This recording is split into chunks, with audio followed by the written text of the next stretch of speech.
Rise as we turn our gaze towards a kind of healing that begins not only within the body, but also within our shared stories.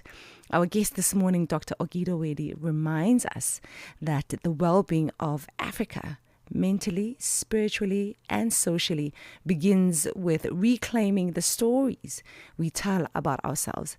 She is the founder of Crtve Development, a Pan-African storytelling movement that uses creativity to shape public imagination and inspire change.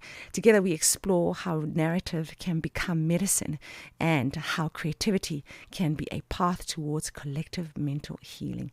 Hello, Dr. Ogede. How are you? I'm very well. How are you?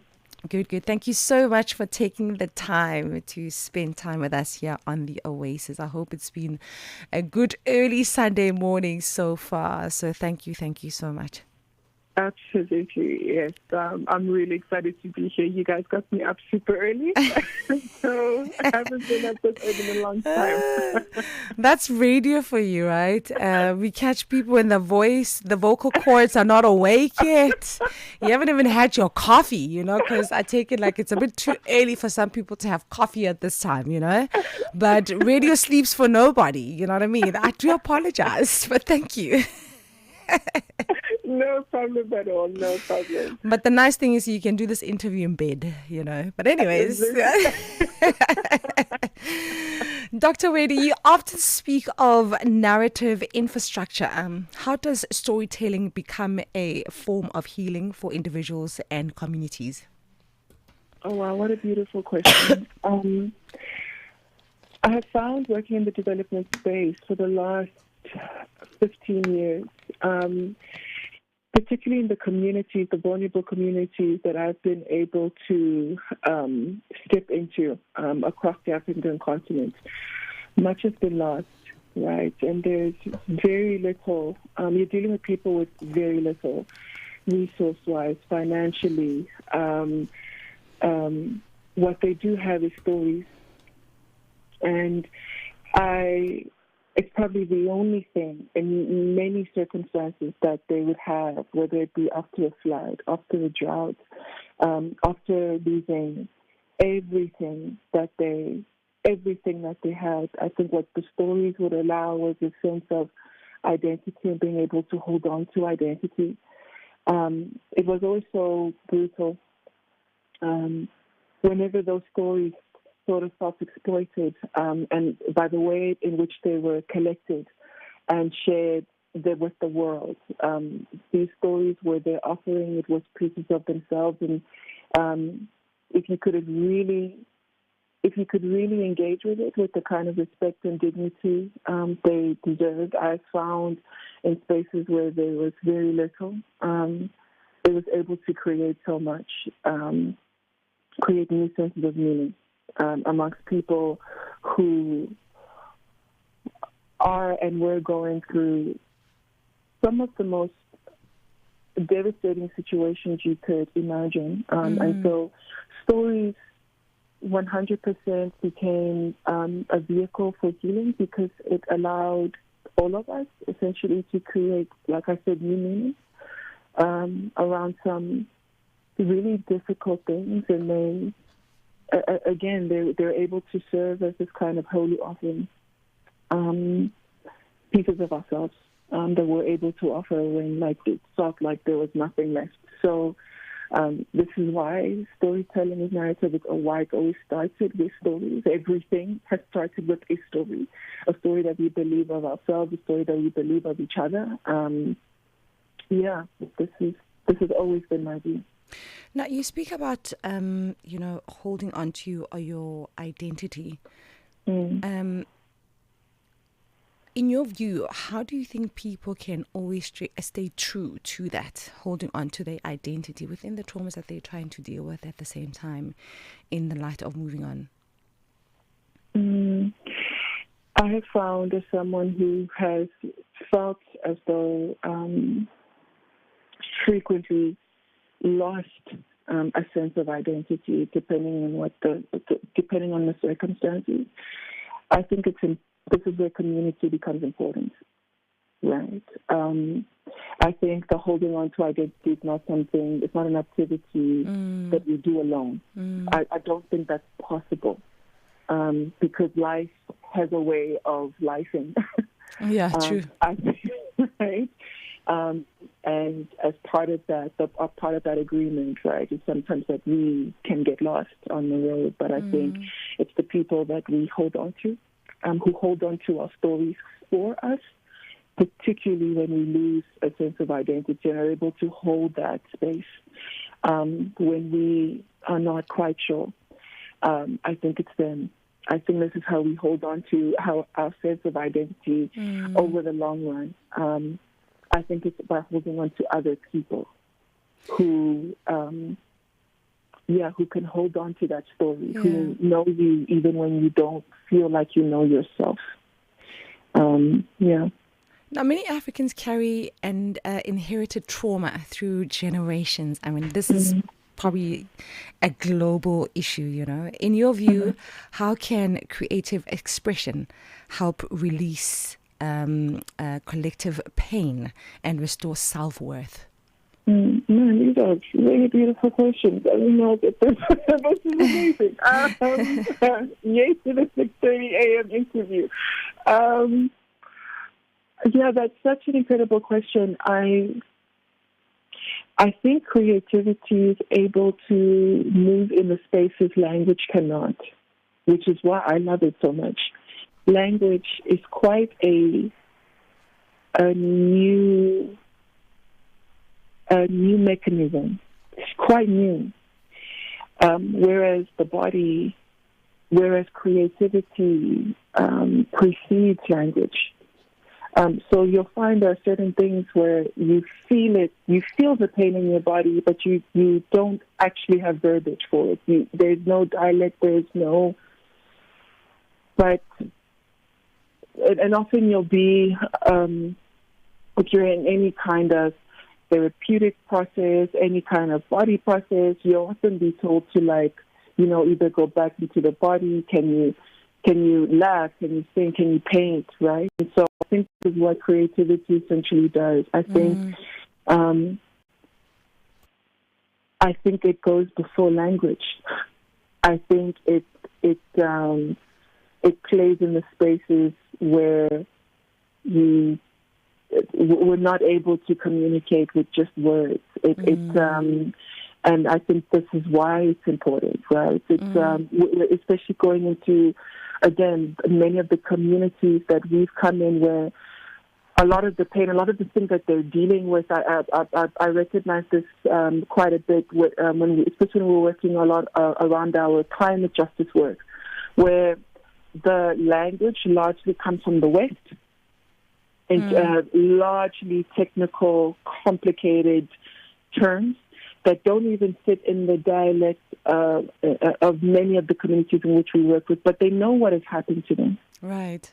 They know what has happened, but they might not be speaking your language. There are other ways to get it out, and we were able to share a sense of trauma, a sense of meaning through other means, largely came through creativity. So they might not be able to use the words, but they were able to paint. They were able to sing. They were able to dance. And this is what creativity does. In terms of our shared trauma and being able to express that and get that out, this is always started through creative forms and expressions. It's the thing that brings us together when language fails us. I think it's a beautiful thing because language is very important because, in a way, it's an outlet, that comes in different forms, as you say, whether it's singing, poetry, fine art, you name it, So, and it's very hard for people to get to that point where they find their own language as to how to express themselves through their creativity. And it's so, so important because I always believe every single human being is a creative. You just have to hold into it And I guess Absolutely. find a way to surrender to it, so, but Mhm. also there's a science to it as well, and speaking of which, as a medical doctor, a policy and a policy specialist, how do you balance the science of well-being with the spirituality of storytelling? Oh, wow.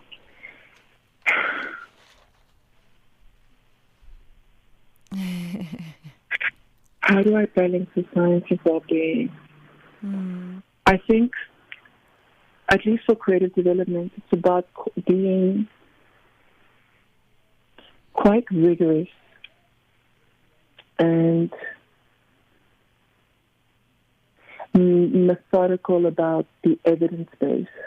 So what I found is we almost feel like it's a choice between one or the other. Largely in the way we do advocacy um, in the global south, right? You're either creative, but if you're creative, the science and the evidence can be a little bit loose. And if it's hardcore science and empirical evidence, it's all numbers and facts and stats, and it does not do anything but we take the information from the head to the heart. So I think for us has been, okay, we start with the science. We must start with the facts. And then from there, we, after understanding the facts, after digesting the evidence, after sitting with the science of a thing, then being able to ask ourselves, okay, what are the most creative ways to be able to translate that to the public, to the world, to the people and beneficiaries that we're trying to communicate this message to? Because to your point, everyone can be creative. And just because it's scientific, just because it's empirical, just because there might be numbers attached to this, with every single stat, science, or piece of evidence that we're working with, again, it's all formulated around a story. It's about trying to find that story. What's the story behind the number? Whether it's a stat of, how many hours helpers work and are underpaid within this country. What is the individual story about a person who might be working over 45 hours a week for less than $5,000, 5,000 Rand a month? Who is that person? Find that person, find that story and connect to that story. So I think this is the balance for us of trying to do both. And you always can. It just means a little bit more work. But I think the work is important if you are going to get the science from the head to the heart. Yeah, it's very interesting, because I really do believe that, the mind is somewhat of a miracle that we walk with every day, and the mind, it's scientific and it's mathematical, and I mean, obviously doctors do the study of the mind all the time, and I think it's within ourselves to find the science and the mental, the mathematical side of the mind, how it works, and translate that into creativity, and thus the story behind the numbers, So I think that you put that very, very beautifully. And, mental health remains a silent crisis in many African societies. How does reframing our public narratives help remove stigma and promote emotional freedom? Yeah, one concept I've been playing with as of late is the idea of mental fitness as opposed to mental health. I think with the narrative or the framing around mental health has kind of left people wondering if I have a bad day or a series of bad days, am I mentally unwell? We don't have the same line of thinking around, if I have a bad day in the gym or a couple of bad days in the gym, am I physically unfit? So I found this idea of mental health or mental wellness in the way that it's been framed in the public to be, particularly with young people who we work with on a daily basis to be a little bit confusing as to, well, am I mentally unwell? Or am I just going through a hard time? Or am I just going through? Is this a bad season? And so I think now with this idea of mental resilience and getting mentally fit, what I have found, at least within the spaces that we work in, it's allowed for people to be able to sit with the tension and the complexity of, you might not be all right now. You could be having a series of bad days, bad emotions, difficult emotions, challenging emotions, but there's still a fitness. There's a mental resilience. And then being able to come back to the conversation of, mental wellness and what it is to be mentally unwell, as it relates to criteria that sit within the DSM, and then really begin to kind of make demarcations and clarifications for people who don't necessarily understand, and all the information has largely come from TikTok. Which again, I think caused a lot. It was great on one hand in terms of accessibility in a conversation, but I think over the long run caused a lot of confusion for a lot of people. I think, as a medical professional, I think we need to come back to the drawing board a little bit, and have people understand that you are. This is a very complex world. You are stronger than you think, and this sort of self-diagnosis that many people are sitting with is quite unnerving for me. Yes. You put it in the way you articulate it is very, very eloquent and very sophisticated. And I'm on some, I want to dig in. Because, for the first time, I think I hear someone opposing the fact that, we tend to blur the lines. Yeah. And I always find that... mental fitness is so, so important, because for me personally, it speaks to how we undermine the mental capacity. Yeah. And therefore we tend to blur the lines. If you're having a bad day, one would say I'm depressed, because we use the word so loosely. Yes. And I find that, the brain can handle so much. Absolutely. Can handle so much, because it's a miracle. Do you know what I mean? Absolutely. So maybe... we need to really scrutinize mental fitness. Mm-hmm. And then, therefore, we wouldn't be dealing with the, and I don't want to sound so insensitive, then we wouldn't be dealing with mental health, because then we'll be able to differentiate the two. Absolutely. Because, mental health is a serious, serious issue. Mm-hmm. But then we tend to blur the lines, because I just feel if we just mentally... work out. Yes. I guess I'm speaking from a perspective of being an athlete, a pro athlete, and we have to exercise mental fitness, and then you tend to sit down and put compartmentalize things and say, okay, this is how my brain's working today, this is how my brain's working today, but this does not mean I'm depressed. This doesn't mean I'm depressed. Yeah. This doesn't mean I'm bipolar. Yeah. And please hear me. There are situations where, and certain times and things where you absolutely are. But I love what you just said right now, because I think, again, if you're able to make, I think the self-diagnosis that's happening within our society right now, because we use these terms so loosely, and we the lines have become so blurred. Mm-hmm. I think that causes much more of a distress around. And it removes agency. It completely removes agency.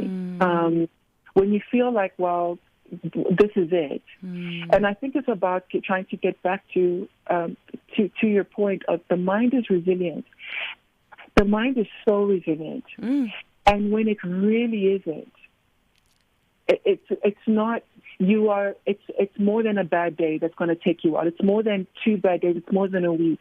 And when it does, the kind of sensitivity and care that needs to be shown for people who are really dealing with, mental health issues must be immense, because this is it's a disease.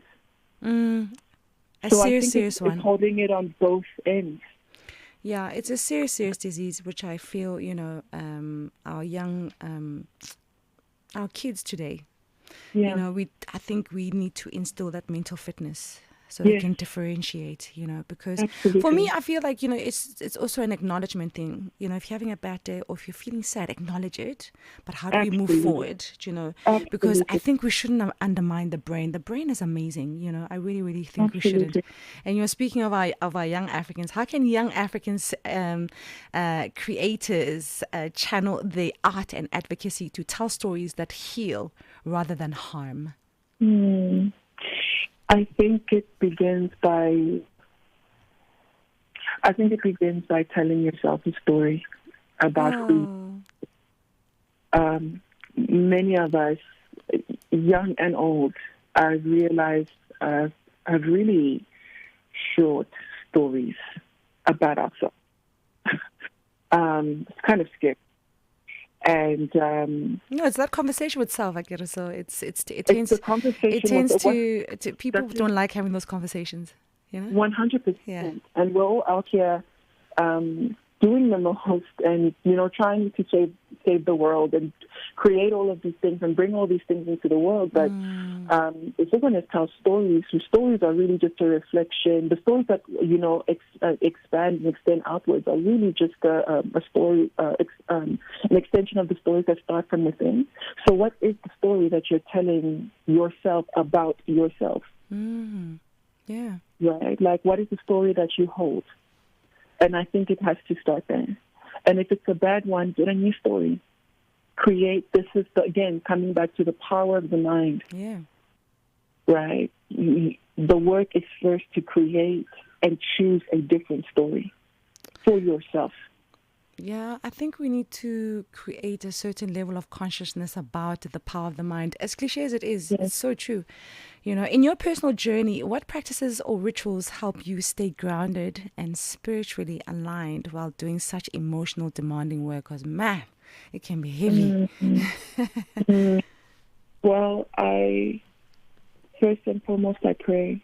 Yeah. I have a deeply spiritual practice as a follower of Jesus Christ. So for me, it begins and it ends there. Right back to the question, how do I realign back with the truth of who I am? I align with who He is. And then kind of step into the world and everything else happens. So it starts there. I meditate. I write. I journal extensively. I read extensively.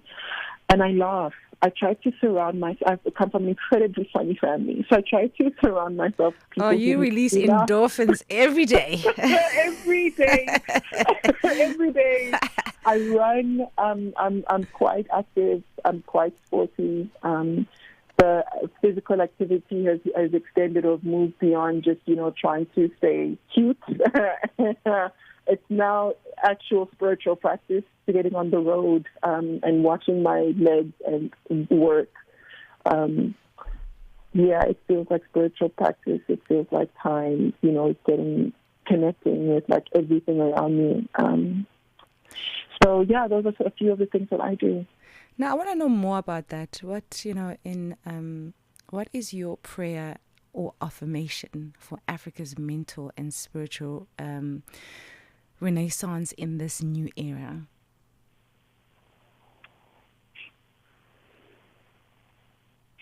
That I started Crtve Development with the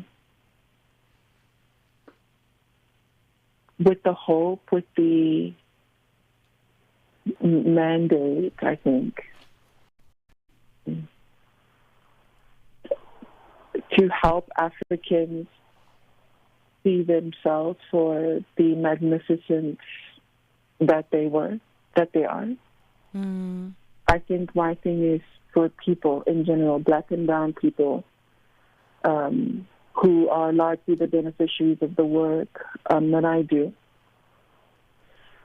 to have people see themselves for the magnificence that they are, for people to truly understand that they are magnificent.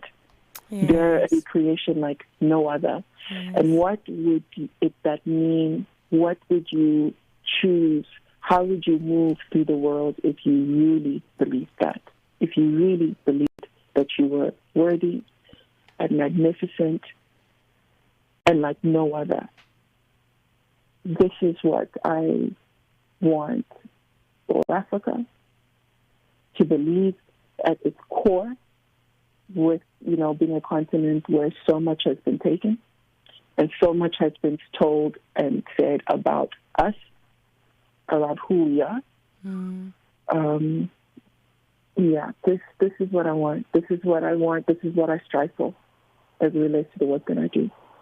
For people to truly know that. Dr. Wedi, thank you so, so much. This has been so, so incredible. And, moving forward, I just wish you all the best in, in the work of creative development. And I hope people just truly surrender in that mental fitness that we spoke about.